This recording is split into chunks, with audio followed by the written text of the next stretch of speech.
সবাইকে আমার শুভকামনা জানাচ্ছি। প্রথমেই সামনে কেউ নেই, নিজে নিজেই একটা অনলাইন ব্যবস্থার মধ্যে দিয়ে আজকে সবার কাছে পৌঁছতে হচ্ছে। যাই হোক, একটা বিশেষ দিন। হাওড়া টাউন হলে শ্রী অরবিন্দের ভাষণের স্মরণে আমরা প্রায় প্রতি বছরই মিলিত হতাম। এবছর আর সে সুযোগ নেই। 1973 সালে মায়ের দেহাবসানের পর এরকম একটা পরিস্থিতির সম্মুখীন আমরা কিন্তু কখনো হইনি। বিশ্বজোড়া এক মহামারীর এই আতঙ্কের মধ্যে শ্রী অরবিন্দ আর শ্রীমাই আজ যেন আমাদের একমাত্র আশ্রয়স্থল। আতঙ্কের বিষয় সমিতির অধিকারের কথা বলতে গিয়ে শ্রী অরবিন্দ 3বার একটা বিশেষ শব্দ ব্যবহার করেছিলেন, সোর্ড অফ ডেমোক্লিস। এর উদাহরণ দিয়েছিলেন তিনি 3বার। অর্থাৎ মাথার উপর একটিমাত্র ঘোড়ার চুলে বাঁধা যেন একটা ঝুলন্ত খাঁড়া। আমাদের অবস্থা আজ অনেকটা যেন ঠিক সেই রকম। জাপানে এমন একটা মহামারীর প্রকোপ মা কিন্তু আপনারা জানেন নিজেই সামলেছিলেন। আমাদের সেই বর্ষার কথা বলার আগে আমি প্রাসঙ্গিক দু একটা কথা একটু বলে দিই। শ্রী অরবিন্দের জীবনে হাওড়া জেলার একটা বিশেষ ভূমিকা আছে। কিন্তু এই জেলার থেকেই এক সময়, আমাদের মনে আছে কিনা জানি না সবার, যে আর পালিত লিখিত শ্রী অরবিন্দের প্রথম জীবনী প্রকাশিত হয়েছিল। তারপর টাউন হলে তার সর্ববৃহৎ বক্তৃতা। সমিতির অধিকারকে উপলক্ষ করে যেন সমগ্র বিশ্বের একটা ইতিহাস পর্যালোচনা করছিলেন। ভাবতে ভাবতে সত্যিই খারাপ লাগছে যে জানি না কে কোথা থেকে কি শুনছেন না শুনছেন, শুনতে পাচ্ছেন কিনা, যে সবাই মিলে এই যে অধিকার, সমিতির অধিকার, সেই অ্যাসোসিয়েট সবারই এখন উপায় নেই। সোশ্যাল ডিস্টেন্সিং আমাদের মেনে চলতে হচ্ছে। এই পরিস্থিতিতে এই কেন্দ্রের যারা পরিচালক তারা একটা সাধু উদ্যোগ নিয়েছেন। অনলাইনের মাধ্যমে সবাই মিলিত হওয়ার একটা চেষ্টা। এই মাধ্যমটাতে আমরা ক্রমশই কিন্তু অভ্যস্ত হয়ে উঠছি। হয়তো ভবিষ্যতে এই মাধ্যমই থেকে যাবে, অন্য সবকিছু হয়তো ধীরে ধীরে ধীরে ধীরে কমে আসবে। শ্রী অরবিন্দ নিজে কিন্তু প্রযুক্তিকে প্রয়োজন মতন শুধু সাদরে গ্রহণ করেননি, ব্যবহারও করেছেন। 100 বছর আগে একবার ভেবে দেখুন তো, কজন সোজাসুজি টাইপরাইটারে তাদের রচনা প্রস্তুত করতেন। তিলকের দেহাবসানের পর বিপিন পাল যখন অনুরোধ করলেন একটা অবিচুয়ারি লিখে দেওয়ার জন্য, সেই দীর্ঘ অবিচুয়ারি কিন্তু শ্রী অরবিন্দ টেলিগ্রাম করে পাঠিয়েছিলেন, প্রযুক্তির সাহায্য দিয়েছিলেন। তখন পোস্টে পাঠানো সম্ভব ছিল না, দেরি হয়ে যেত। তাই তাকে স্মরণ করতে অনলাইনের ব্যবহার তো খুবই স্বাভাবিক, এতে অস্বাভাবিকতা কিছু নেই। এমন একটি পরিস্থিতিতে আমরা রয়েছি, অথচ নিশ্চিন্ত আছি একটি কারণে। সেই কথাটা এবার বলি। শ্রী অরবিন্দকে একবার প্রশ্ন করা হয়েছিল যে তুমি এবং মা, তোমরা নাকি এই পৃথিবীতে সৃষ্টির শুরুর দিনটি থেকেই আছো, তোমরা সেই পূর্ববর্তী জীবনে ঠিক কি করছিলে? শ্রী অরবিন্দের উত্তরটি কিন্তু ছিল একদম ছোট্ট, ক্যারিং অন দি ইভলিউশন। আমরা ইভলিউশনকে এগিয়ে নিয়ে চলেছিলাম। প্রশ্নকর্তা কিন্তু এই উত্তরে সন্তুষ্ট নন, বললেন আরেকটু বিস্তৃত করে বলো না, বুঝতে পারছি না। শ্রী অরবিন্দ তখন বললেন, তাহলে তো আমাকে সমগ্র মানব জাতির ইতিহাস শিখতে হয়। যাই হোক, শুধু একটা কথা বলতে পারি যে there are special defence to carry on the evolution to a further stage. Further stage কথাটা একটু মাথায় রাখেন। এবং প্রতিটি স্টেজেই ডিভাইন তার সাহায্য যথাযথভাবে এগিয়ে দেন। আজকে এই যে একটা অবস্থার সৃষ্টি হয়েছে, সেই সেই সেই প্রক্রিয়া কিন্তু আজও সমানভাবে চলছে। অর্থাৎ ইভলিউশনারি প্রসেসের প্রক্রিয়া সে কিন্তু আজও সমানভাবে চলছে। তাই আজকের সংকট ইভলিউশনারি প্রসেসেরই একটা ধাপ মাত্র, নতুন কিছু ভাবার কোনো কারণ নেই। সেই প্রসেসের নেতৃত্ব শ্রী অরবিন্দ আর সীমা ছাড়া আর কে দিতে পারেন? তাই তাদের লিভিং প্রেজেন্সই আমাদের এই সংকটের একমাত্র আশ্রয়স্থল। আর আমি যে বিশ্বাস করি সেটা হচ্ছে যে কোন রকম ভয় আমাদের জন্য নয়। মা যে রেখে গেছেন তার অভয়ার পদচিহ্ন, আমাদের ভয় কিসের? ধন্যবাদ। 1909 সালে শ্রী অরবিন্দ অনেকগুলি গুরুত্বপূর্ণ বক্তৃতা দিয়েছিলেন। সেই তালিকাটি আমি পাঠ করছি। উত্তরপাড়া স্পিচ 30শে May, Beadon square speech 1 13th June, Jhalakati speech 19th June, Bakolganj speech 23rd June, Khulna speech 25th June, the right of association 27th June, Kumatuli speech 11th July, Prothom College Square speech 18th July, a birthday talk 15th August, speech at the Hooghly Conference 6th September, Surma Valley Jalashuka speech September, Habibganj speech September, College Square দ্বিতীয় speech 10th October, Bhowanipore speech 13th October, Beadon স্কোয়ারে দ্বিতীয় speech 16th October. এই স্পিচগুলোর মধ্যে যে স্পিচটি নিয়ে আমরা আজকের অনুষ্ঠান করছি সেটি শ্রী অরবিন্দ হাওড়া টাউন হলে 27শে জুন 1909 সালে দিয়েছিলেন এবং সেই স্পিচটির নাম দ্য রাইট অফ অ্যাসোসিয়েশন বা সমিতির অধিকার। I'm reading a small portion from the speech of Sri Aurobindo. Association is the mightiest thing in humanity. It is the instrument by which humanity moves. It is the means by which it grows. It is the power by which it progresses towards its final development. There are three ideas which are of supreme moment to human life and have become the watchwords of humanity. Three words have the power of remolding nations and governments: liberty, equality, and fraternity. These words cast forth into being from the great stir and movement of the 18th century continue to act on men because they point to the ultimate goal towards which human evolution ever moves. This liberty to which we progress is liberation out of a state of bondage. We move from a state of bondage to an original liberty. This is what our own religion teaches. This is what our own philosophy suggests as the goal towards which we move, mukti or moksha.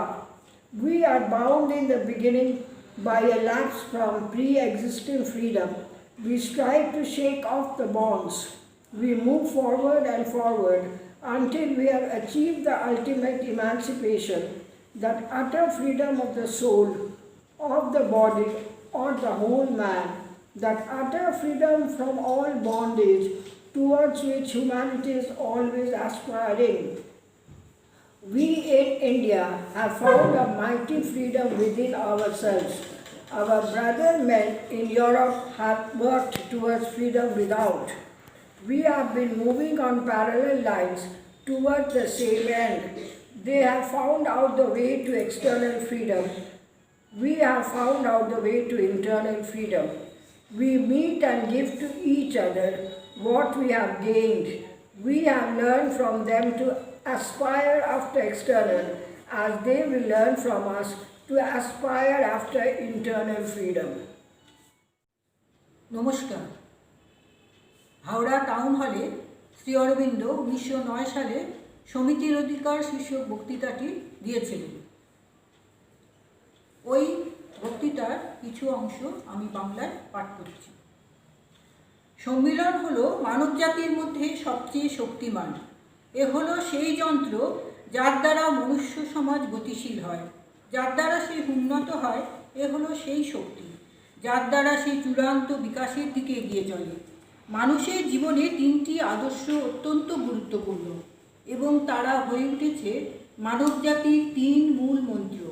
সেই তিনটি শব্দ হল স্বাধীনতা, সাম্য ও ভ্রাতৃত্ব, যা জাতিকে ও সরকারকে নতুনভাবে গঠন করতে পারে।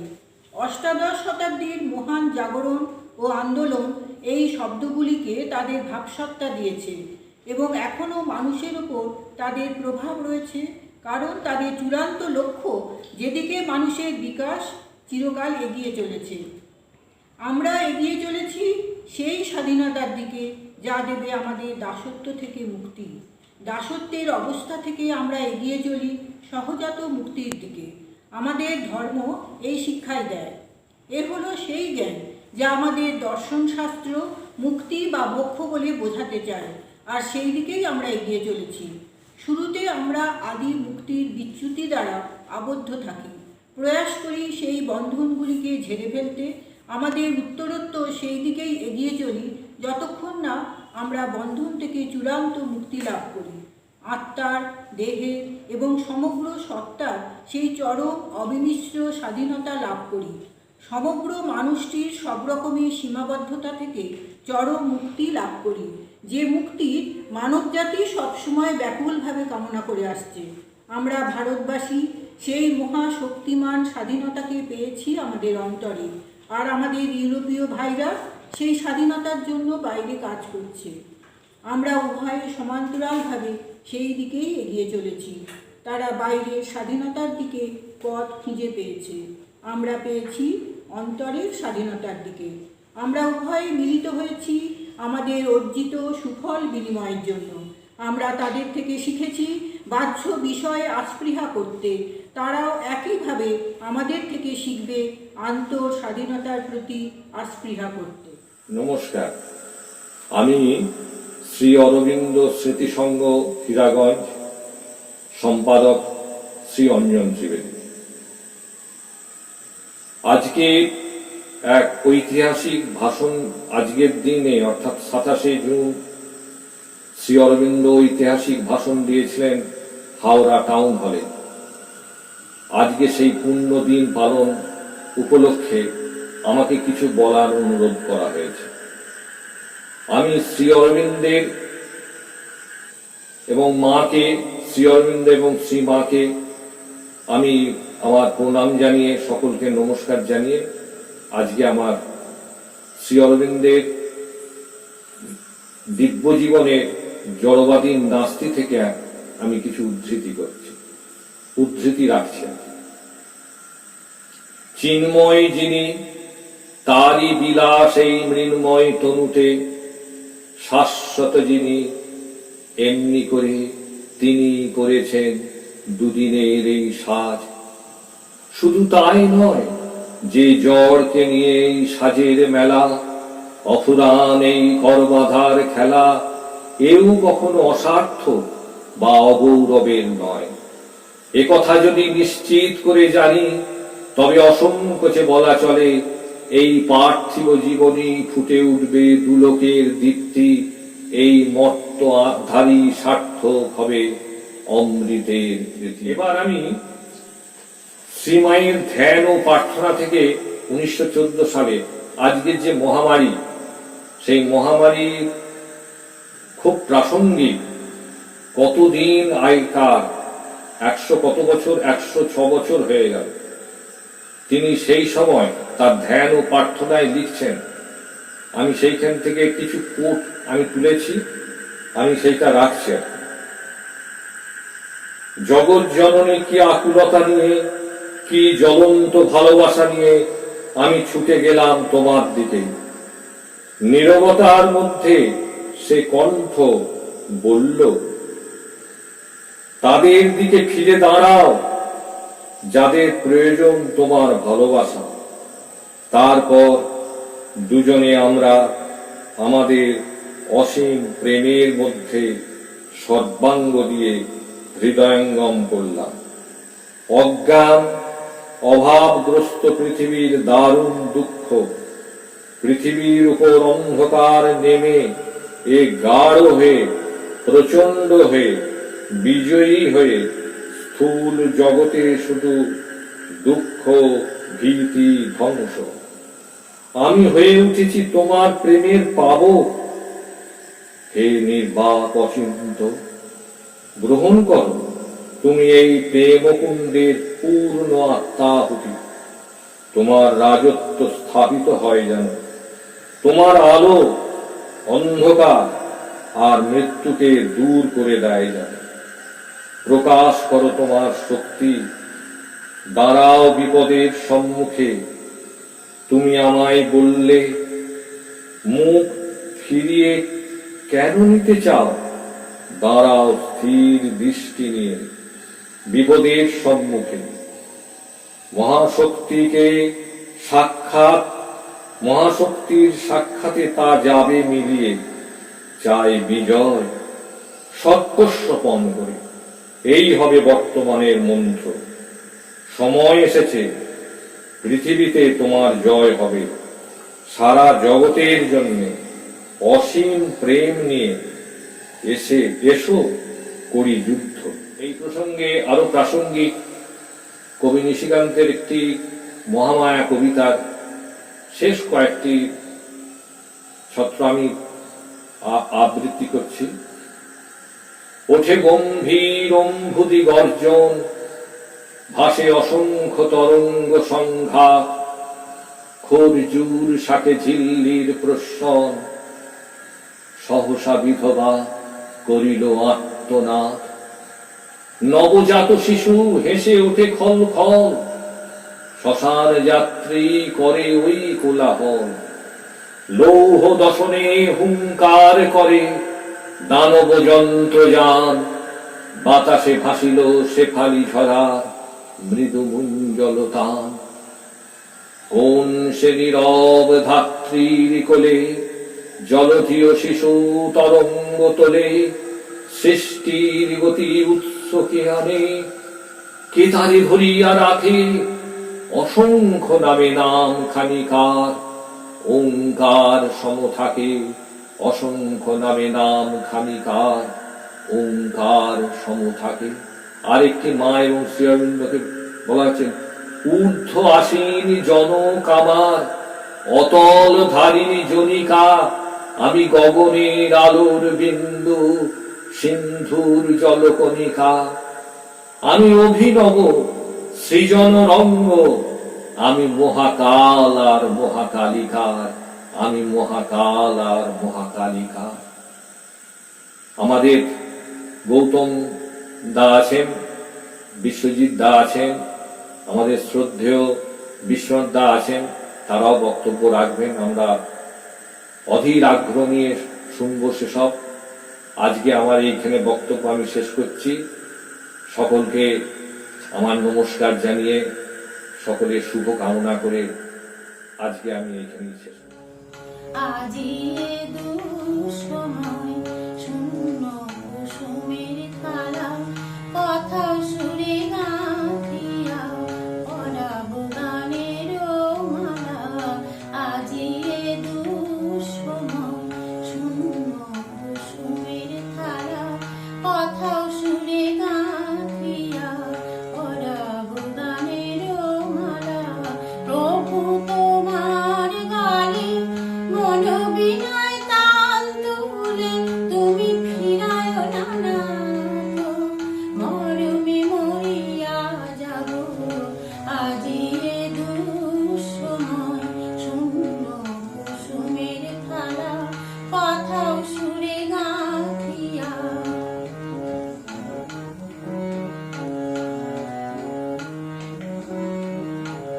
নাহি কোনো উপাচার খুলিয়া হৃদয় দ্বার, প্রাণের সুরে গাহিব গান।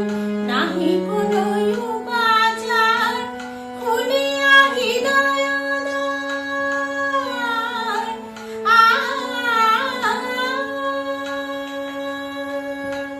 নাহি কোনো উপাচার খুলিয়া হৃদয় দ্বার, প্রাণের সুরে গাহিব গান। হেলিয়া মিথ্যাচার এসো হে জীবন বল্লভ, আজি আনন্দ মুকুলিত দেহ পল্লব। প্রণমিনা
মায়ের চরণে প্রণাম জানিয়ে শুরু করছি। 1909 সালের 27শে জুন শ্রী অরবিন্দ হাওড়া টাউন হলে সমিতির অধিকার শিরোনামের বক্তৃতায় আমাদের যে মিলন, যে মুক্তি, যে একত্ব ও মহত্বের আহ্বান জানিয়েছিলেন, সেই পরিপ্রেক্ষিতে ওই বক্তৃতার প্রায় 3 বছর পরে অর্থাৎ 1912 সালের 14ই মে মা প্যারিসে একটি সভায় বিশ্বব্যাপী গর্বের মধ্যে আমার স্থান কোথায় এই প্রসঙ্গে যে আলোচনাটি করেছিলেন সেটির কথা মনে পড়ছে।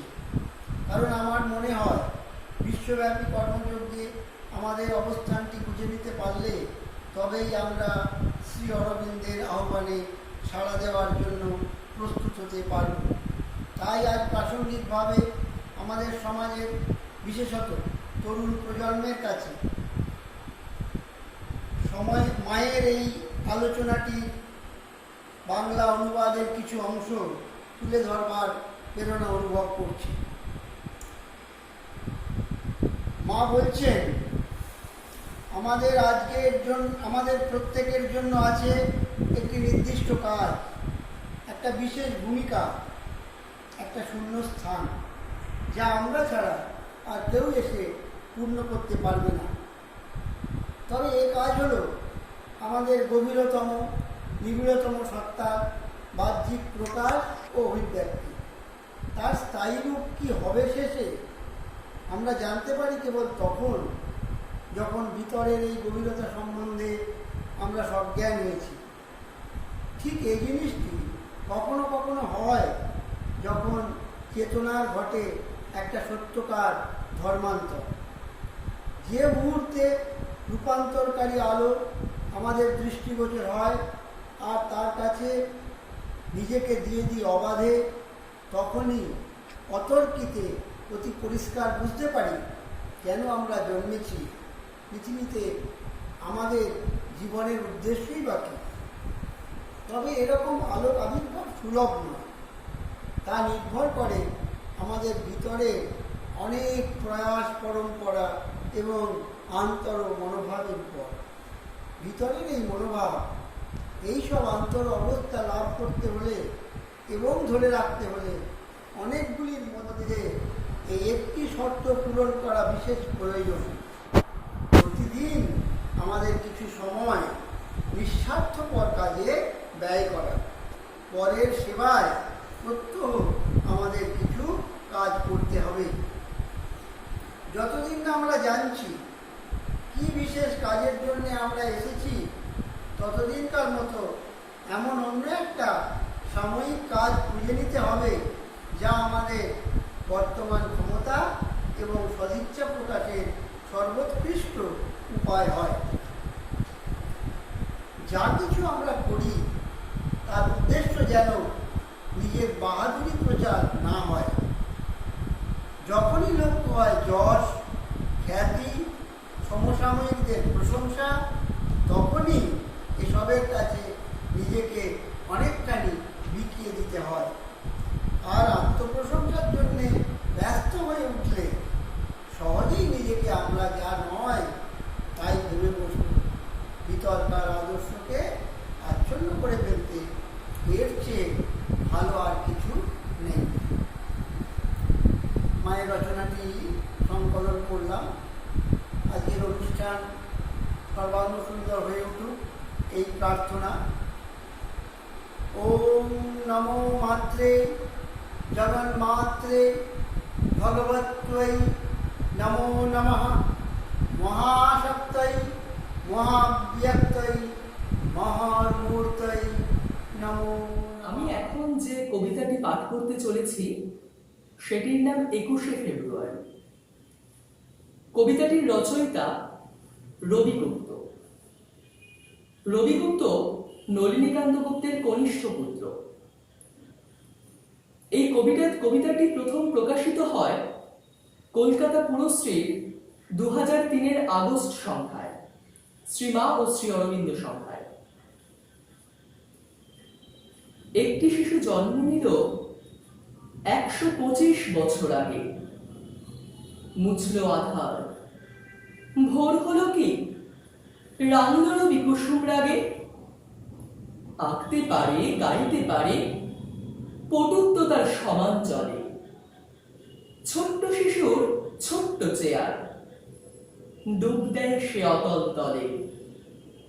টেনিস খেলায় বিশেষ নিপুণ, কাটায় নাকাল শুয়ে বসে।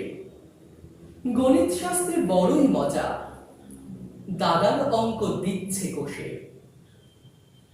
বিশ্বভাবনা মাথায় নিয়ে নিমগ্ন সে চক্ষু মুদে। মা হেঁটে কন, তুই তো শিশু, এত কি তুই ভাবিস খুদে? কিশোরী সে, নেত্রী নাকি? গোপন দলের আনাগোনা, শ্রদ্ধা আছে, আস্থা আছে, মন দিয়ে তার আদেশ শোনা।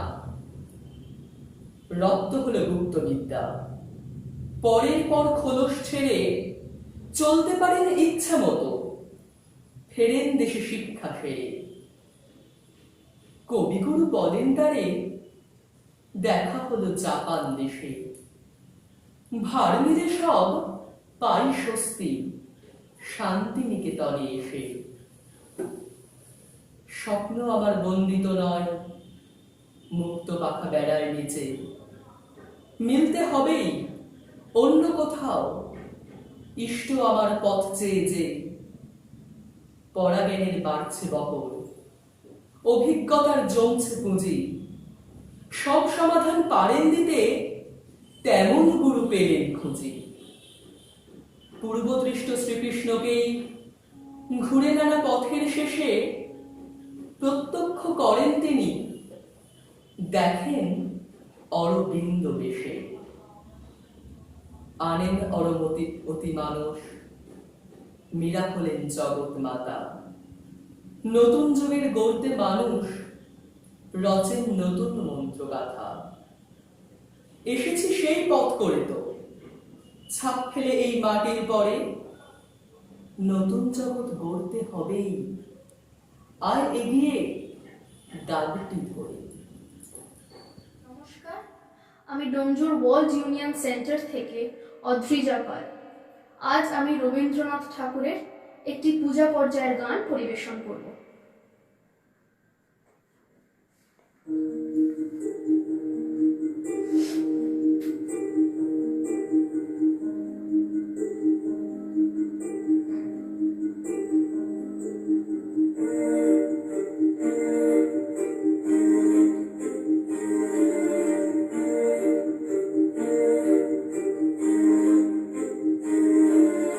মাঝে মাঝে তব দেখা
কেন পাই না মাঝে মাঝে তবু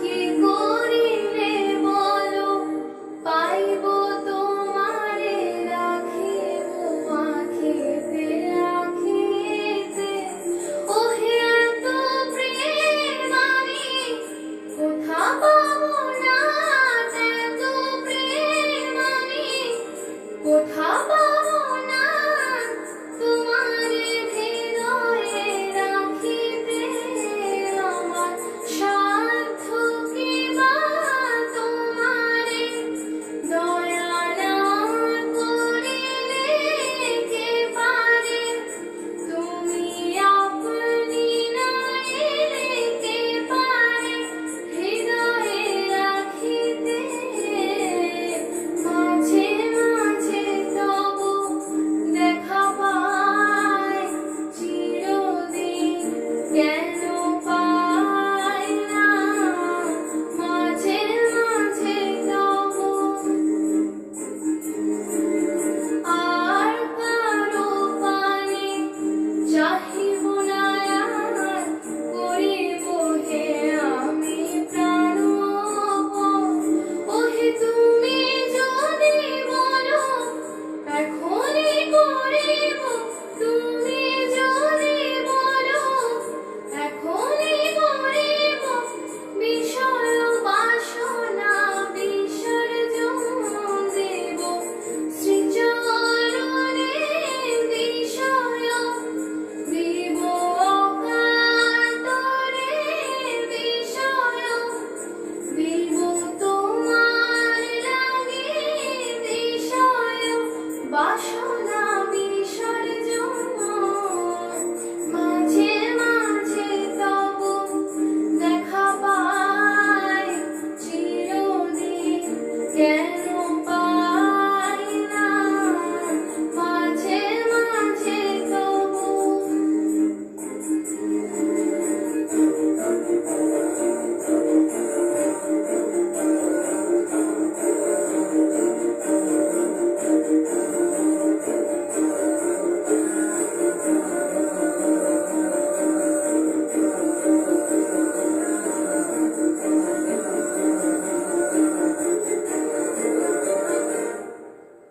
কেন মেঘ আসে হৃদয় আকাশে কেন মেঘ আসে হৃদয় আকাশে তোমারে দেখিতে দেয় না মোহ মেঘে তোমারে দেখিতে দেয় না মোহ মেঘে তোমারে অন্ধ করে রাখে তোমারে দেখিতে দেয় না মাঝে মাঝে তবু দেখা পাই চিরদিন কেন পাই না মাঝে মাঝে তবু নমস্কার 1909 সালের আজকের দিনটিতে অর্থাৎ 27শে জুন শ্রী অরবিন্দ হাওড়া টাউন হলে একটি সভায় উপস্থিত ছিলেন এবং সেখানে তিনি একটি বক্তৃতা করেন সমিতির অধিকার বিষয়ে। হাওড়া হিতৈষী আয়োজিত ওই দিনের ওই সভাতে শ্রী অরবিন্দ উপস্থিত হয়েছিলেন তাঁর বন্ধু গীষ্পতি কাব্যতীর্থের অনুরোধে। গীষ্পতি সেদিনের বক্তা ছিলেন, কিন্তু বক্তৃতা দেওয়ার ঠিক পূর্ব মুহূর্তে গীষ্পতি শ্রী অরবিন্দকে অনুরোধ করেন তাঁর বদলে বক্তৃতা দেওয়ার জন্যে।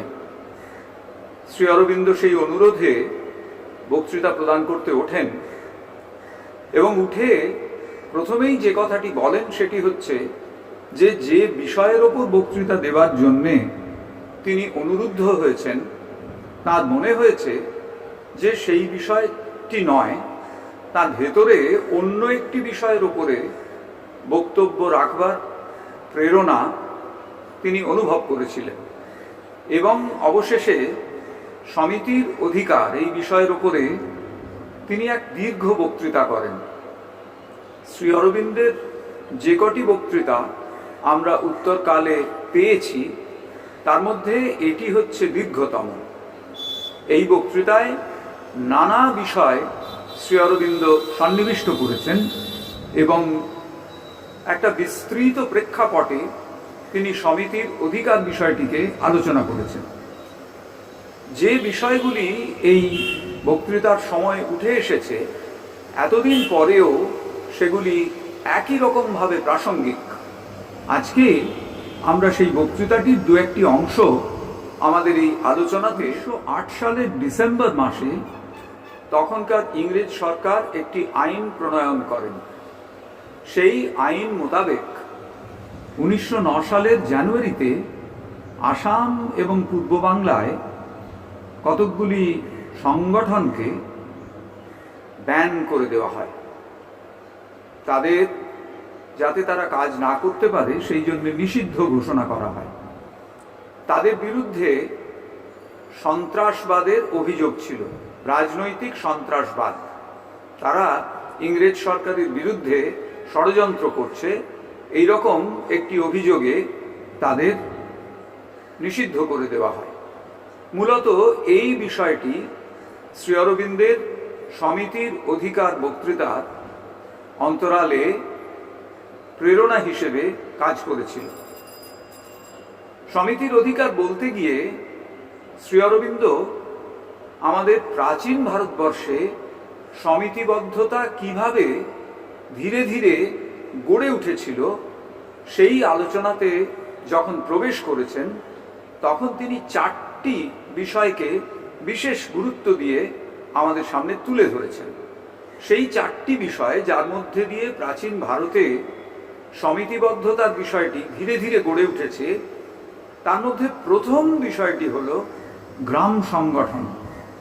তিনি বলছেন যে প্রাচীন ভারতে গ্রাম একটি অত্যন্ত সমন্বয়ী এবং খুব কার্যকরী সংগঠন হিসেবে তখনকার দিনে সেটি অস্তিত্ব রক্ষা করেছিল।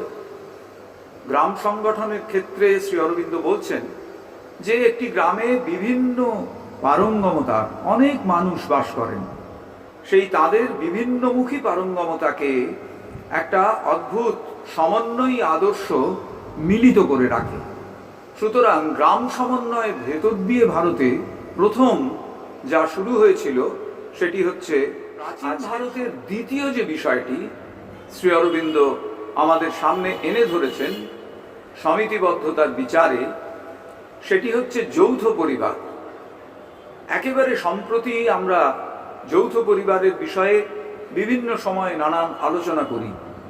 শ্রী অরবিন্দ এত বছর আগে 1909 সালে বলছেন যৌথ পরিবার হচ্ছে দ্বিতীয় আরেকটি স্তম্ভ প্রাচীন ভারতবর্ষ যেটির ওপরে ভিত্তি করে সমিতিবদ্ধতার দিকে এগিয়েছিল। এখানেও শ্রী অরবিন্দের বক্তব্য যে একটি পরিবারের ভেতরে বিভিন্ন রকমের বৈশিষ্ট্যের অনেক মানুষ থাকেন, পরিবারের মধ্যেকার একটি সমন্বয়ী আদর্শ সেই সমস্ত বিভিন্ন মুখীনতাকে একত্র করে একটা অভিন্ন সামান্য পরিচয়বাহী হয়ে ওঠে একটি পরিবারের ক্ষেত্রে। সুতরাং যেমন গ্রাম সংগঠনের মধ্যে একটা বৃহত্তর প্রেক্ষিতে সমিতিবদ্ধতা আমরা দেখতে পেয়েছি, তেমনি যৌথ পরিবারের আদর্শের ভেতরেও এইরকম একটি সমন্বয়ী চেতনার আভাস আমাদের কাছে প্রাচীন ভারতের মধ্যে থেকে আমরা পাই। তৃতীয় যে বিষয়টি শ্রী অরবিন্দ এনেছেন সমিতিবদ্ধতার ইতিহাস আলোচনা করতে গিয়ে, সেটি হচ্ছে বর্ণাশ্রম। অর্থাৎ প্রাচীন ভারতবর্ষে যে 4টি বর্ণের মধ্যে মানুষকে বিভাজিত করা হতো, তার পজিটিভ দিকটা, তার সদর্থক দিকটির প্রতি শ্রী অরবিন্দ আমাদের দৃষ্টি আকর্ষণ করেছেন। তিনি বলছেন যতই এটি বর্তমানে সমালোচিত হোক আদতে বর্ণাশ্রম ধর্মের সূচনা ঘটেছিল প্রত্যেকটি মানুষের ভেতর প্রকৃতিগতভাবে যে ধরনের কাজের প্রতি, যে ধরনের পারঙ্গমতার প্রতি তার ঝোঁক রয়েছে, সেই ধরনের কাজ এবং সেই ধরনের পারঙ্গমতার সঙ্গে তাকে যুক্ত করা, এবং এই রকম বিভিন্ন মানুষের নানানমুখী পারঙ্গমতা বা নানানমুখী প্রেরণাকে অবশেষে একটি সম্মিলিত এবং সমন্বিত আদর্শের মধ্যে এক করে ধরা, এইটি ছিল তখনকার বর্ণাশ্রমের মূল কথা। এবং সেটিও সমিতিবদ্ধতার আরেকটি দিক আমাদের সামনে তুলে ধরে। শ্রী অরবিন্দ এমন কথা আমাদের চতুর্থ যে বিষয়টির প্রতি শ্রী অরবিন্দ আমাদের দৃষ্টি আকর্ষণ করেছেন সেটি হচ্ছে আশ্রম। প্রাচীন ভারতে কোনো এক গুরুর কাছ থেকে মন্ত্র গ্রহণ করা শিষ্যেরা মিলে এক একটি আশ্রম তৈরি করেছিল। সেই আশ্রমগুলি ভারতবর্ষের বিভিন্ন প্রান্তে তখন প্রতিষ্ঠিত ছিল, এবং সেই আশ্রমে যারা আশ্রমিক হিসেবে থাকতেন তারা প্রত্যেকে এই গুরুর নির্দেশে কাজকর্ম করতেন। গুরু তার সাধনার মধ্যে দিয়ে সত্যকে জীবনে লাভ করেছিলেন, জীবনে প্রতিষ্ঠিত করেছিলেন। সেই সত্যের প্রতিষ্ঠার যে অভিজ্ঞতা, সেইটি তিনি তার শিষ্যদের ভেতরে সঞ্চারিত করতেন। কিভাবে সত্যকে তত্ত্বগতভাবে অন্তরে লাভ করে তাকে জীবনযাপনের ব্যবহারিকতায় প্রয়োগ করতে হয়, এবং তার ভেতর দিয়ে কিভাবে একটা অগ্রসরমান সমাজ গঠনের দিকে এগিয়ে নিয়ে যাওয়া যায়, এই যে বিষয়টি, এইটি তখনকার দিনের আশ্রম এবং গুরুবাদের মধ্যে নিহিত ছিল। শ্রী অরবিন্দ তার এই বক্তব্যে এটি লক্ষ্য করেছেন এবং এর গুরুত্ব সম্পর্কে তিনি আমাদের অবহিত করছেন। তিনি বলছেন যে প্রাচীন ভারতের এই যে আশ্রমগুলি, এগুলির ভেতর দিয়ে সমিতিবদ্ধতার আরেকটি দিক আমাদের কাছে আসে। সুতরাং প্রাচীন ভারতে সমিতিবদ্ধতার ইতিহাস আলোচনা করতে গিয়ে এই যে চারটি বিষয় আমাদের সামনে তিনি তুলে ধরলেন, যেখানে গ্রাম সংগঠন, বর্ণাশ্রম ধর্ম,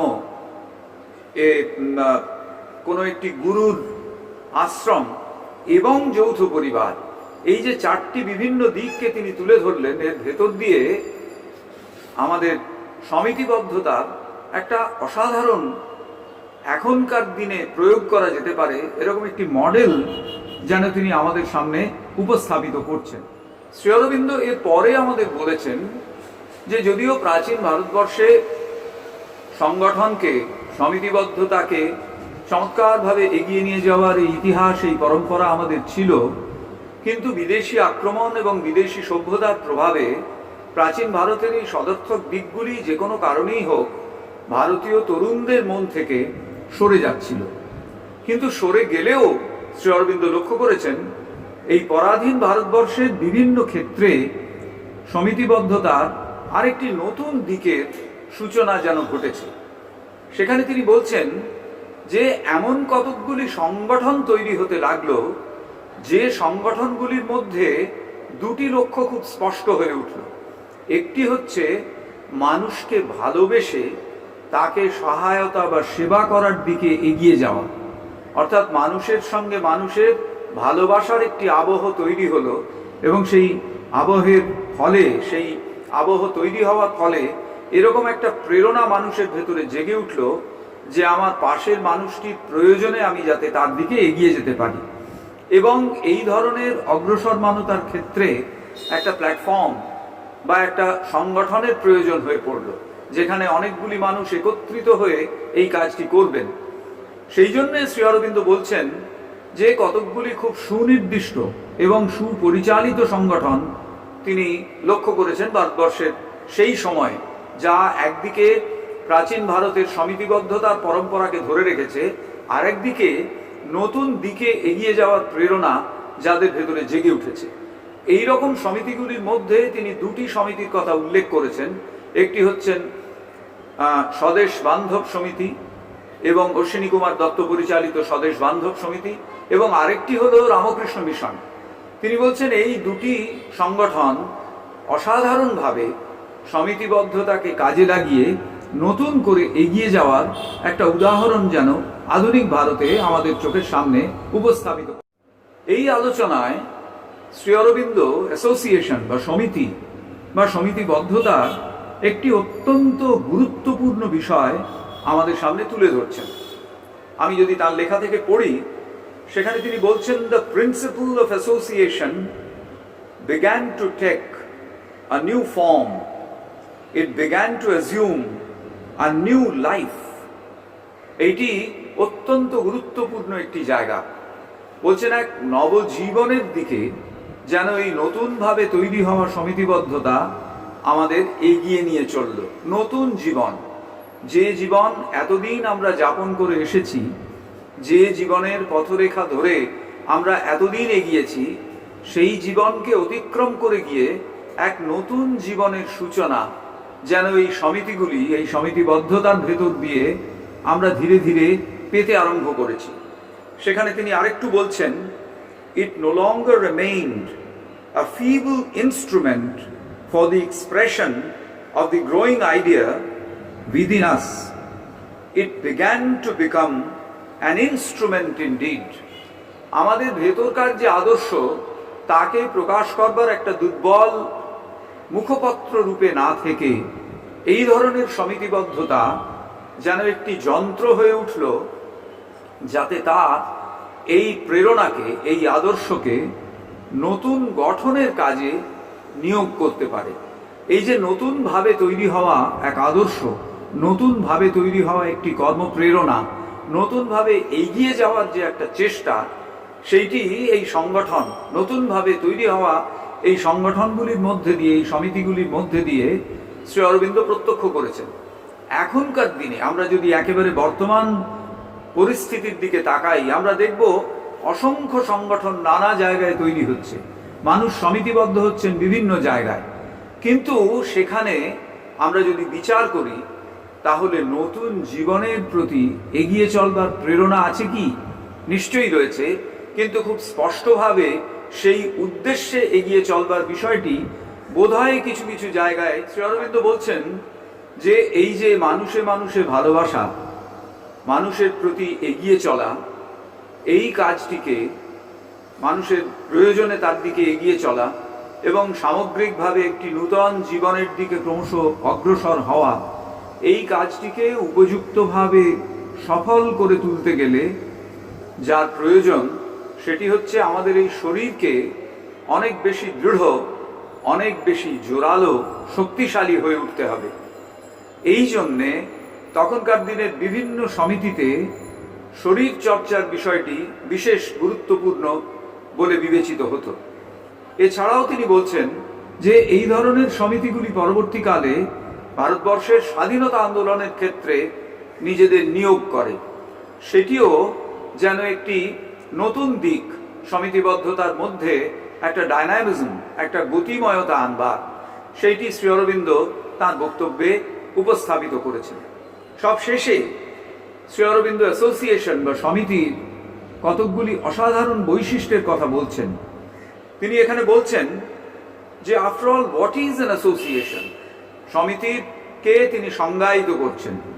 বলছেন সমিতি মানে এই নয় যে সেখানে একজন সভাপতি থাকবেন, একজন সহসভাপতি থাকবেন, একজন সম্পাদক থাকবেন, এই সমস্ত পদগুলো সমিতির মূল কথা নয়। তাহলে কি? Association is a thing which depends upon the feeling and the force within us. মানুষের ভেতরে দুটো অসাধারণ শক্তি আছে, যা মানুষকে মানুষী সীমা থেকে উত্তীর্ণ করে মানুষের চেতনাগত সীমার ঊর্ধ্বতর চেতনায় তাকে স্থাপিত করে। সেই দুটির একটিকে তিনি বলছেন ফিলিং, অনুভব। আমার অন্তরে আমি কিছু বিষয় অনুভব করি, যা সবসময় আমার যুক্তি আমাকে ঠিক সেই কথা বলে না। এই অনুভব মানবিক অনুভব, মরমিয়া অনুভব, এবং তার সঙ্গে সঙ্গে সেই অনুভব অনুসারে কাজ করার যে শক্তি, ফোর্স, এই দুটি অত্যন্ত সদর্থক বিষয় মানুষের। অরবিন্দ বলছেন যে মানুষের মধ্যেকার এই অনুভব এবং সেই অনুভবকে নিয়ে জীবনকে এগিয়ে চলবার যে প্রেরণা, যে শক্তি, সেই শক্তিকে সমিতিবদ্ধভাবে প্রয়োগ করতে হবে কাজে, যার ফলে কি হয়ে উঠবে? Association means unity, brotherhood, binding together in common work. তিনটি কথা, ঐক্য, সৌভ্রাতৃত্ব এবং অভিন্ন কাজে সমবেতভাবে যুক্ত হওয়া, একটি কাজে সমবেতভাবে যুক্ত হওয়া, এই তিনটিও অ্যাসোসিয়েশন বা সমিতির তিনটি অত্যন্ত উল্লেখযোগ্য অভিজ্ঞান হিসেবে শ্রী অরবিন্দ আমাদের সামনে নিয়ে এসেছেন। প্রথম হচ্ছে ঐক্য। যে সংগঠনটি তৈরি হবে, যে সমিতিটি তৈরি হবে, তার সদস্যদের ভেতরে চেতনাগত ঐক্য, এটি অত্যন্ত গুরুত্বপূর্ণ। দ্বিতীয় হচ্ছে সেই ঐক্য নিছক বিচ্ছিন্ন কতকগুলি মানুষের ভেতর ঐক্য নয়, এই প্রত্যেকটি মানুষের সঙ্গে প্রত্যেকের একটা অদ্ভুত সম্পর্ক রয়েছে, সৌভ্রাতৃত্বের সম্পর্ক, তারা যেন একই মায়ের সন্তান, এইরকম একটি সম্পর্ক রয়েছে। এটি হচ্ছে দ্বিতীয় শর্ত অ্যাসোসিয়েশন বা সমিতিবদ্ধতা। এবং তৃতীয় শর্ত হচ্ছে এরা সবাই একত্রে সমবেতভাবে কোনো একটি অভিন্ন লক্ষ্যের দিকে এগিয়ে চলবেন, সেই লক্ষ্যকে সার্থক করে তোলবার জন্যে। সুতরাং এই যে তিনটি, একটি ত্রিভুজের তিনটি বিন্দুর মতো এই যে তিনটি বৈশিষ্ট্যকে শ্রী অরবিন্দ পয়েন্ট আউট করে দিচ্ছেন, এই বৈশিষ্ট্যগুলি আমরা যদি এখনো সমিতিবদ্ধতার কথা ভাবি, তাহলে আমাদের কাছে অত্যন্ত গুরুত্বপূর্ণ বৈশিষ্ট্য হিসেবে বিবেচিত হয়। এই সমস্ত দিক থেকে বিচার করলে শ্রী অরবিন্দের এই বক্তৃতা আমাদের কাছে এখনো পর্যন্ত দিশারি হিসেবে কাজ করে। আমরা উচ্চারণ করব এই বক্তৃতার একেবারে শেষে শ্রী অরবিন্দের কয়েকটি কথা, যেগুলি মন্ত্রের মতো আমাদের কাছে আসে। শ্রী অরবিন্দ বলছেন, it awakens God within us and says, it মানে এই সমিতিবদ্ধতা, অ্যাসোসিয়েশন, যদি তা আদর্শ অ্যাসোসিয়েশন বা সত্যিকারের সমিতি হয়ে ওঠে, তাহলে অ্যাওয়েকেন্স গড উইদিন আস, আমাদের প্রত্যেকের ভেতরে ভগবানের জাগরণ ঘটিয়ে তুলবে। And সেইজ, you are all one, you are all brothers. There is one place in which you all meet, and that is your common mother. This is not merely a soil, that is not merely a division of land, but it is a living thing. It is the mother in whom you move and have your being. Realize God in the nation, realize God in your brother, realize God in a wide human association. Shri Aurobindo এক্ষেত্রে বলছেন, ইনি হলেন সেই মা যার মধ্যে তোমরা সকলে ঘোরাফেরা করছো, তোমাদের সত্তা সেখানে রয়েছে, তোমরা জাতির মধ্যে ঈশ্বরকে অনুভব করো, তোমরা ভাইয়ের মধ্যে ঈশ্বরকে অনুভব করো, বহু বিস্তৃত মানব সমিতির মধ্যে তুমি ঈশ্বরকে অনুভব করো। এই হলো আদর্শ যার দ্বারা পৃথিবীব্যাপী সার্থক সংগঠন এবং সমিতিগুলি পরিচালিত হচ্ছে, যার মূল আমরা পেয়েছি ভারতবর্ষের মধ্যে, আমাদের প্রাচীন পরম্পরার ভেতরে, এবং যাকে ধরে নতুন জীবনের দিকে এগিয়ে চলবার খুব সুনির্দিষ্ট পথরেখা আমাদের সামনে পরিষ্কার হয়ে দেখা দিয়েছে।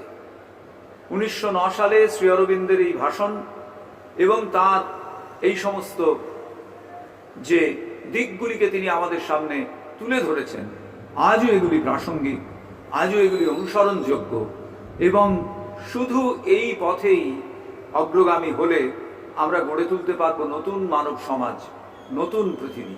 নমস্কার। অন্তরে তুমি আছো চিরদিন, ওগো অন্তরজামী।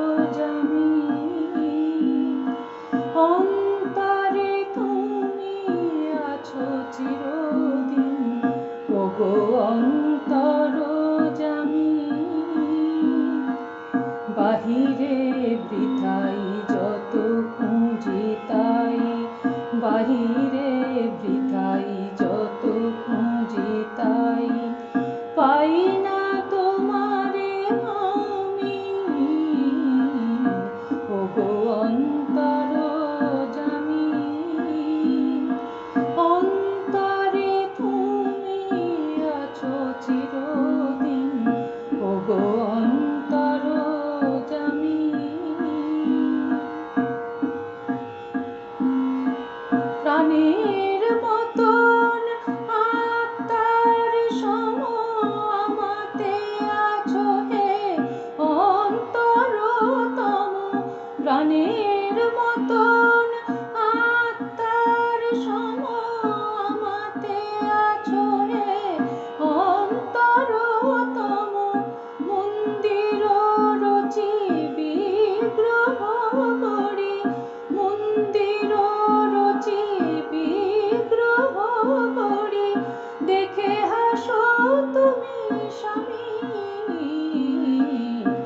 ওগো অন্তর জামি, অন্তরে তুমি আছো চিরদিন, ওগো অন্তর জামি। সুমিরন সম আলোর মতন বিশ্বে রয়েছ ছড়ায়ে, গন্ধে কুসুমে সৌরভ সম প্রাণে প্রাণে আছো জড়ায়ে। সুমিরন সম আলোর মতন বিশ্বে রয়েছ ছড়ায়ে, গন্ধে কুসুমে সৌরভ সম প্রাণে প্রাণে আছো জড়ায়ে। তুমি বহুরূপী তুমি রূপহীন, তব লীলা হেরি অন্তবিহীন। তুমি বহুরূপী তুমি রূপহীন, তব লীলা হেরি অন্তবিহীন। তব লুকোচুরি খেলা সহচরী, তব লুকোচুরি খেলা সহচরী, আমি যে দিবস জানি। ওগো অন্তর জামি, অন্তরে তুমি আছো চিরদিন, ওগো অন্তর জামি। বাহিরে বৃথাই যত পুঁজি তাই পাই না তোমারে আমি, ওগো অন্তর জামি। অন্তরে তুমি আছো চিরদিন, ওগো অন্তর জামি। 19 সালের 27শে জুন হাওড়ায় টাউন হলে Shri Aurobindo the right of association বলে যে বক্তৃতাটি দিয়েছিলেন, নামটি পরে দেয়া, সেইটি যখন মুদ্রিত হয় সে সময়ে এবং তারপরে নানাভাবে উচিত হয়েছে। সেই যে আলোচনা, সেগুলো নানা দিকে গত কয়েক বৎসর ধরে হাওড়ার শ্রী অরবিন্দ কেন্দ্রগুলিও, আমার তো অন্তত শতবর্ষ থেকে স্পষ্টত মনে আছে, তারা সম্মিলিতভাবে একটা চেষ্টা করেন এবং আমরাও সেখানে উপস্থিত হই সকলে, আর সেই বিশেষ মুহূর্তটিকে নিজেদের মতো করে গ্রহণ করার চেষ্টা করি। তারপরে এটি আলাদাভাবে অনুবাদ হয়ে প্রকাশিত হয়েছে মূল বিষয়ের সঙ্গে। একটি অত্যন্ত সুন্দর সুমুদ্রিত প্রকাশনাও রয়েছে সম্পর্কে। অর্থাৎ আমি বলতে চাইছি, রবীন্দ্র পরিমণ্ডলে এই জিনিসটি মোটামুটি ভাবে বেশ ভালোভাবেই আলোচিত।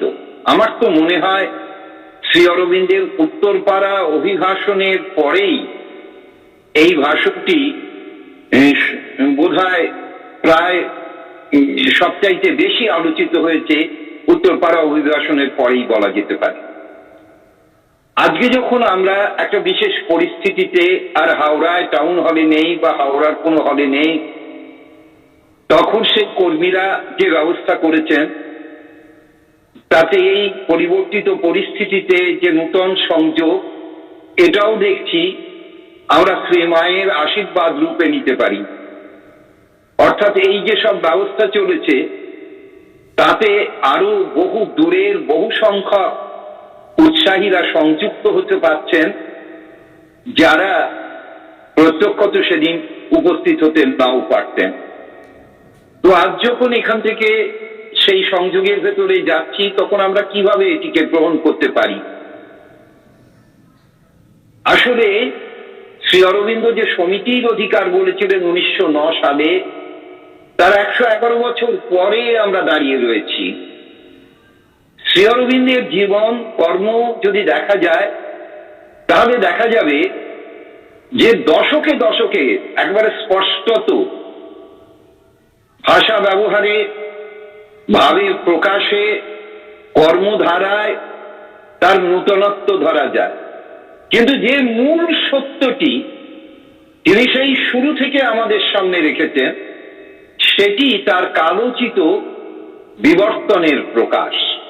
অর্থাৎ ওটি মূল সত্যটি রয়েছে, কিন্তু মূল সত্যটি সময়ের সঙ্গে সঙ্গে নূতন করে গ্রহণ করার সুযোগ রয়েছে তার জীবনের দিক থেকে। শ্রী অরবিন্দ পরাধীন ভারতবর্ষে একদিন স্বাধীনতা প্রয়াসী মানুষের সমিতির সঙ্গে এই কথাটি যুক্ত করেছে। কিন্তু সমিতি তো প্রথম নয় ভারতবর্ষের, কিন্তু ঋষি রবীন্দ্রনাথের কথায় এই is a true Rishi and a poet combined. ভারতবর্ষে বিশিষ্টেই সমানি বা আত্মি সমানা হৃদয়ানি বা, সেই সত্যেরই তো ধারা, সেটি তো কালোচিত প্রকাশ ঘটেছিল হাওড়া টাউন হলে 111 বছর আগে, যেখানে দাঁড়িয়ে তিনি সমিতির অধিকারের দাবি উপস্থিত করেছিলেন। সেটি মানুষের অধিকার, স্বাধীনতার অধিকার, স্বাধীনতা চাওয়ার জন্য সমিতিবদ্ধ হওয়ার অধিকার। আজ এত বছর পরে ধীরে ধীরে শ্রী অরবিন্দের সত্য যে প্রকাশ হয়ে এসেছে তার ধারাটি যদি আমরা দেখি, এরপরে কিছুদিন পরেই শ্রী অরবিন্দ চলে গেলেন পন্ডিচেরি। 4 বছর নীরব। মা এলেন, মা বললেন তোমার কথা পৃথিবী শুনুক। আর্য পত্রিকা বেরোলো, 6.5 বছর ধরে সে পত্রিকা চললো। তার নামের সঙ্গে উচ্চারিত 9টি মহাগ্রন্থের ভেতর দিয়ে শ্রী অরবিন্দ ভারতের অধ্যাত্ম সাধনার মূল সত্যকে কালোচিত প্রয়োজনীয় প্রকাশ ঘটালেন, যে লাইফ ডিভাইন, সিনথেসিস অফ যোগ। এই জীবন দিব্য জীবন হবে এবং পৌঁছবে সে যোগের সমন্বয়ের দ্বারা। তার ভিত্তি 3টি মহাগ্রন্থ, secret of the Veda, the Upanishad, essays on the Gita. আর সেটা ব্যক্তির মুক্তির জন্য নয়, সেটা সমষ্টির মুক্তির জন্য।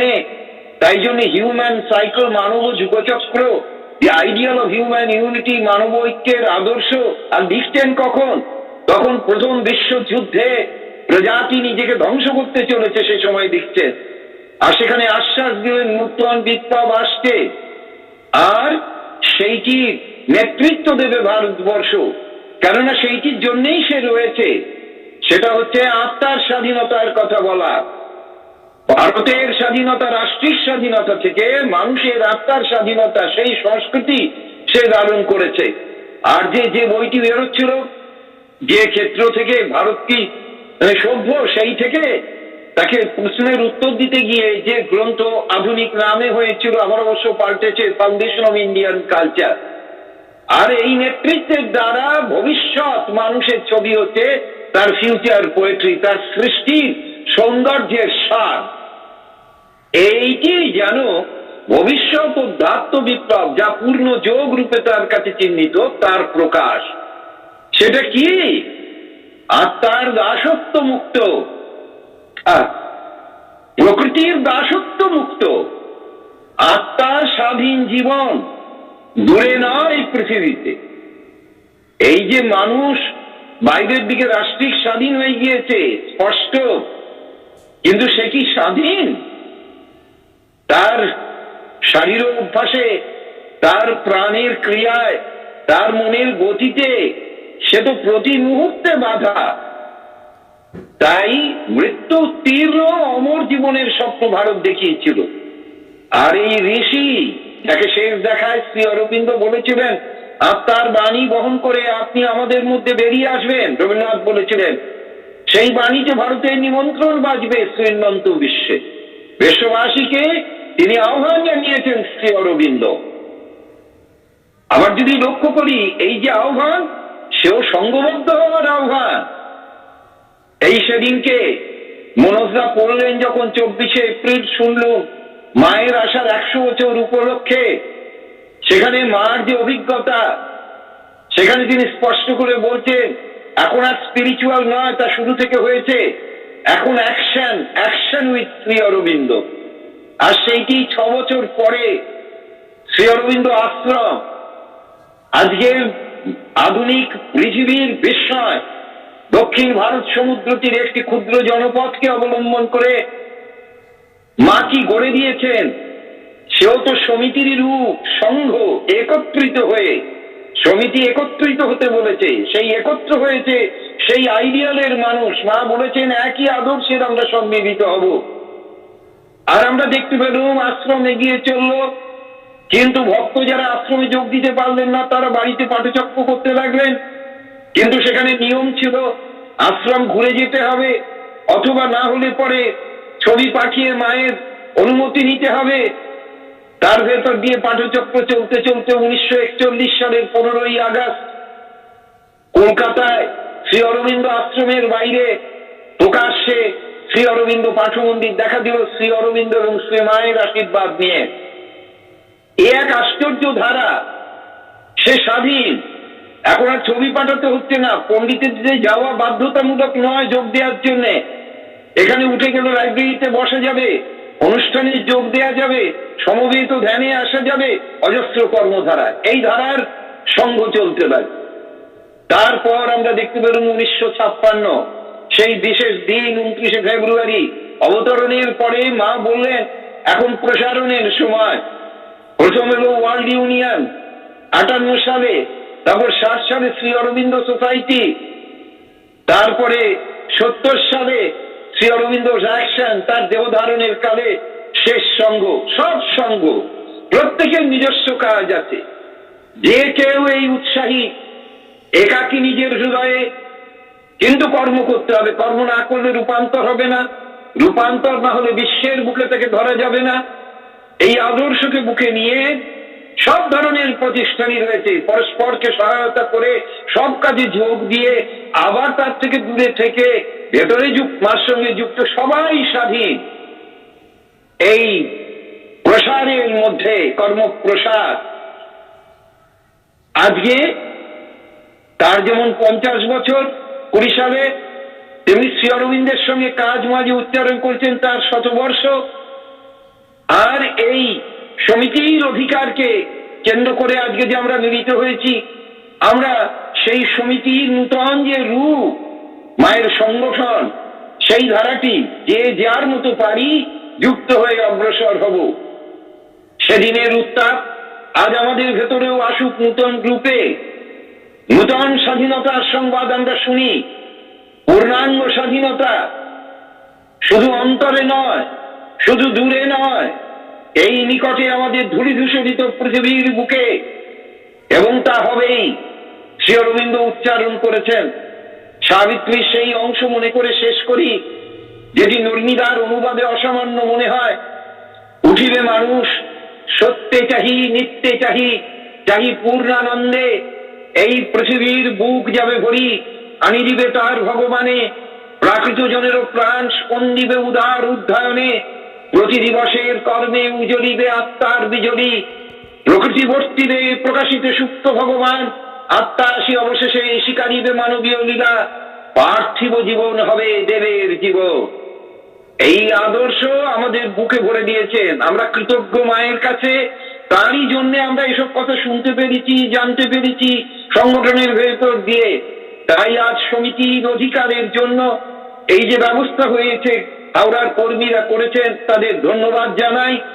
এবং আমরা নূতন করে উদ্দীপিত হই সমিতি, সংঘ, সংগঠন শ্রী অরবিন্দের আদর্শের জন্য। জয়তু শ্রী অরবিন্দ।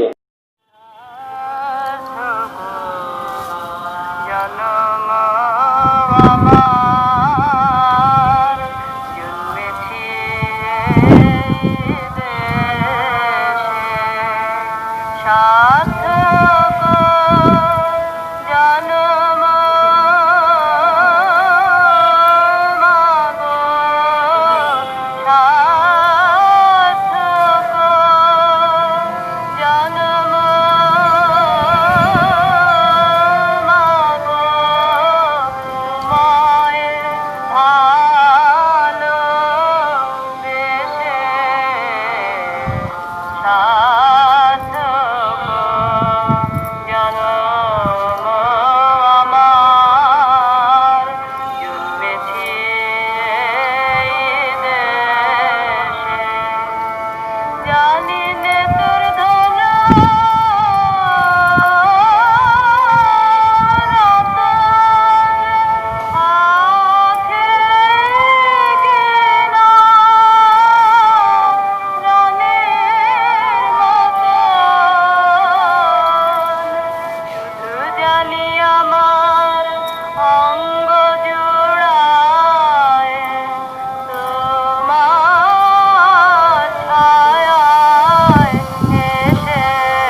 দিলীপ কুমার রায় মহাশয়, আমরা এই গানটাই পরিবেশন করছি সংস্কৃত ভাষায়।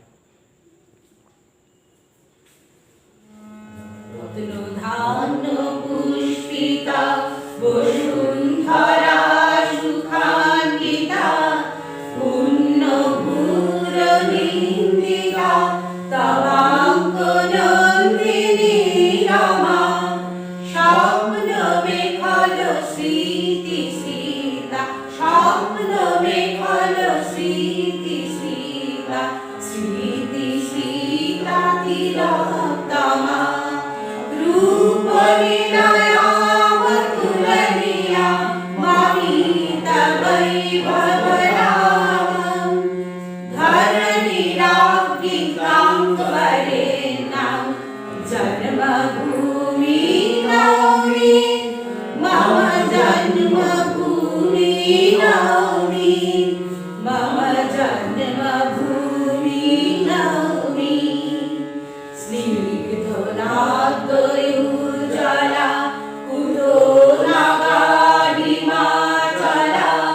प्रान्तरालसन्ति पुत्र रञ्जिता हरिद्रिता धान्यशीर्षपल्लवश्च मारुतैर्विकम्पिता रूपनिलया मधुरनिया ममिता वैभव रामं धरणी राज्ञिकां वरेण्यं जन्मभूमि नौमि मम जन्मभूमि नौमि मम जन्मभूमि नौमि व्यफलाभिहङ्गम वसन्तवृक्षसङ्गमा पुत्रवाणिरेखपुञ्ज आशतीर्तितन्द्रिता पुल्लकुञ्जमञ्जुल पुल्लकुञ्जमञ्जुल प्रसूनवृन्दनन्दित रूपनिलया मधुरनिया ममिता वैभव रामं धरणी राज्ञिकां वरेण्यं जन्मभूमि नौमि मम जन्मभूमि नौमि मम जन्मभूमि नौमि धात्रीमातृबान्धवा अतुल्यप्रेम गौरवा पाणपङ्कजग्निवर्म संविधि प्रवर्तित अङ्कसम्भवस्तव शरीरमङ्कमाश्रित रूपनिलया मधुरनिया ममिता वैभव रामं धरणी राज्ञिकां वरेण्यं जन्मभूमि नौमि मम जन्मभूमि नौमि मम जन्मभूमि नौमि। অনুষ্ঠান শেষে প্রথা অনুযায়ী ধন্যবাদ জ্ঞাপন পর্বে প্রথমে জানাই শ্রী অরবিন্দের উদ্দেশ্যে আমাদের ভক্তিপূর্ণ প্রণাম, যার ঐতিহাসিক ভাষণ সমিতির অধিকারের 111তম বর্ষ উদযাপনে এই অনুষ্ঠান। হাওড়া জেলার শ্রী অরবিন্দ অনুরাগী সকল কেন্দ্রের সভ্যবৃন্দের সহযোগিতায় অনুষ্ঠানে প্রারম্ভিক বক্তব্য রাখেন শ্রী বিশ্বজিৎ গঙ্গোপাধ্যায় মহাশয়। তাকে আমাদের ধন্যবাদ জানাই। আমরা পেয়েছি অধ্যাপক শ্রী বিশ্বনাথ রায় মহাশয়কে, তাকে আমাদের কৃতজ্ঞতা জানাই, এবং শ্রী গৌতম বন্দ্যোপাধ্যায় বিশেষ বক্তব্য রাখেন আমাদের, তাকে আমরা ধন্যবাদ জানাই। সামগ্রিক যোগাযোগ ও ব্যবস্থাপনায় আমরা পেয়েছি ভবনের শ্রী তপন কুমার মণ্ডল মহাশয়, তাকে ধন্যবাদ জানাই। আর অনাগত দর্শক বৃন্দকে জানাই আমাদের